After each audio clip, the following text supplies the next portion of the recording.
If you do any kind of baking, then you may have run into this problem. What type of cinnamon do you use? Do you use the Ceylon cinnamon or do you use just cinnamon? What's the difference? Let's find out. Will the real cinnamon please stand up? This is a discussion about the differences and similarities between Cassia and Ceylon, both labeled cinnamon. First, a brief history. Cinnamon is native to Ceylon, which is Sri Lanka, which is an island southeast of India. Ceylon cinnamon is known as the true cinnamon, and it dates back in Chinese writings to at least 2800 BC. It comes from the inner bark of the Cinnamomum verum tree. In the 1st century AD, Pliny the Elder wrote off 350 grams of cinnamon as being equal in value to over 5 kilograms of silver, which is about 15 times the value of silver per weight.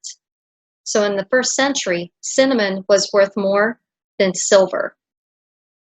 Throughout the Middle Ages, medieval physicians used cinnamon in a variety of medicines to treat coughing, hoarseness, sore throats, along with other ailments.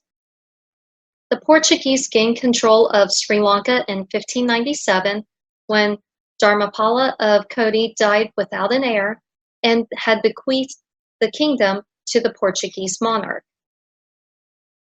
But everyone wanted the cinnamon monopoly. In 1658, the Dutch seized Ceylon from the Portuguese. In 1794, the French temporarily acquired Ceylon due to their victory over Holland during the Revolutionary Wars. But then in the following year, in 1795, the English seized Ceylon from the French. By 1833, other places such as Java, Sumatra, Borneo, they had all begun to grow cinnamon. The cinnamon monopoly that once was no more.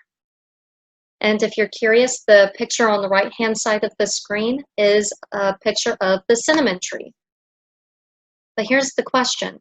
All of these other places, like Sumatra, Borneo, were they all growing true cinnamon?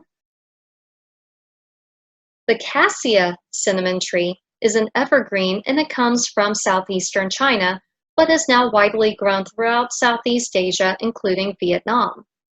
Cassia, known as Cinnamomum cassia or Cinnamomum erraticum, is known as the fake cinnamon.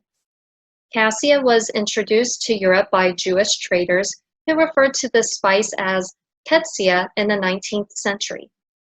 Cassia cinnamon is cheaper to produce in today's world, and therefore it's cheaper to sell in today's market. So which one looks better? Ceylon, the true cinnamon, is tan brown in color. It's soft with many tight sticks of soft layers within itself.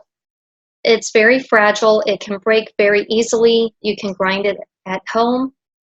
The Cassia cinnamon, which is the false cinnamon, is dark brown red in color. It's hard with a rough texture, and it's tough. It's difficult to grind with an electric home kitchen grinder, and you may recognize it in the store because it's usually hollow in the center. So which one tastes better? The Ceylon cinnamon, it's delicate, it has a mildly sweet flavor. It's slightly more sweet than Cassia. It also has hints of clove, and it provides a bright citrus, floral, and fruity flavor. And about 50 to 63% of its essential oil is cinnamomaldehyde. I think I pronounced that correctly, which has a milder aroma than Cassia. Cassia cinnamon is pungent, it's peppery, it's got a full-bodied taste, it's intense. It's a little more bitter than the Ceylon cinnamon. It has a lingering spicy flavor. And roughly 95% of its essential oil is the cinnamomaldehyde, which gives it a very strong spicy flavor. Which one's better health-wise? The Ceylon cinnamon is listed as being anti-clotting, anti-inflammatory. It can regulate blood sugar. So if you have a high blood sugar, like if you're a diabetic, type 2 diabetic with a high blood sugar, and you take cinnamon, it will lower your blood sugar. It also blocks a protein called tau from accumulating in the brain. And this protein is a characteristic known with Alzheimer's disease. It's an antioxidant. It helps to strengthen capillaries and helps protect against heart disease and cancer.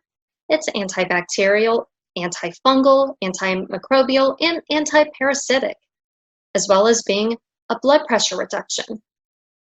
The Cassia cinnamon contains a high level of coumarin, which is a blood thinner.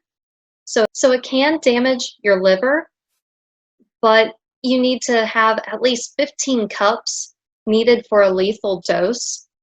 I don't know any person that would eat 15 cups of cinnamon. So in this case, that it's a blood thinner, it is anti-clotting, but where it has a high level of coumarin and can damage your liver, if you have less than a teaspoon of it a day, the Cassia cinnamon should not hurt you. Studies have found that eating too much coumarin can also be cancerous, that can cause tumors to develop in the lungs, liver, and kidneys.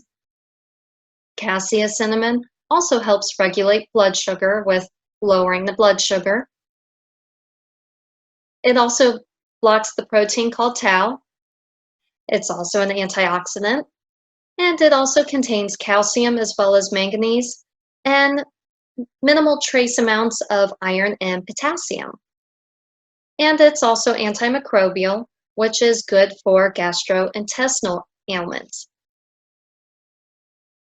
Are there more types of cinnamon?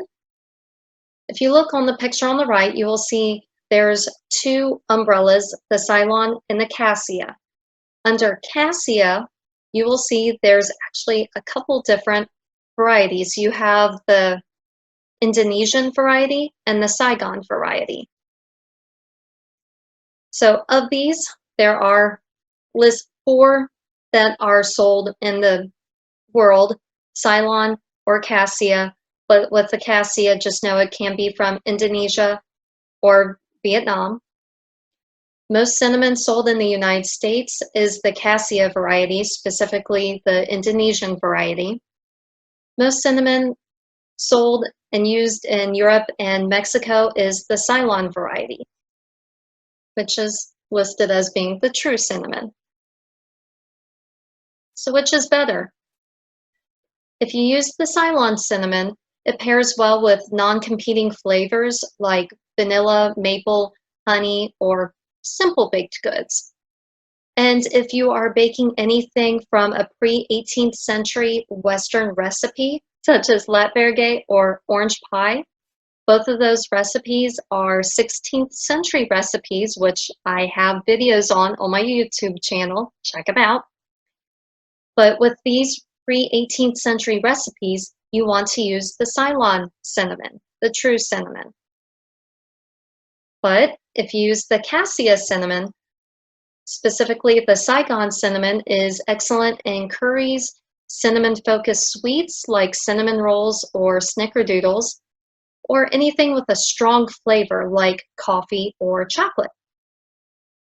The Indonesian cinnamon is good for sweets like pies and pancakes, curries, or meat rubs, or a sprinkle on your oatmeal.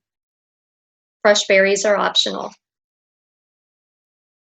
My personal opinion, I like to bake a lot, and for most of my adult life, I used the Cassia cinnamon, not knowing that the Ceylon cinnamon existed.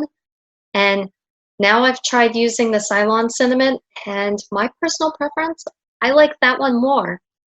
But I will still use the Cassia cinnamon because, especially if I am tinkering around with a new recipe and I'm not quite sure how it will turn out, then I will definitely use the cheaper cinnamon until I've determined how that recipe will work out, and then I will go and use the Ceylon cinnamon.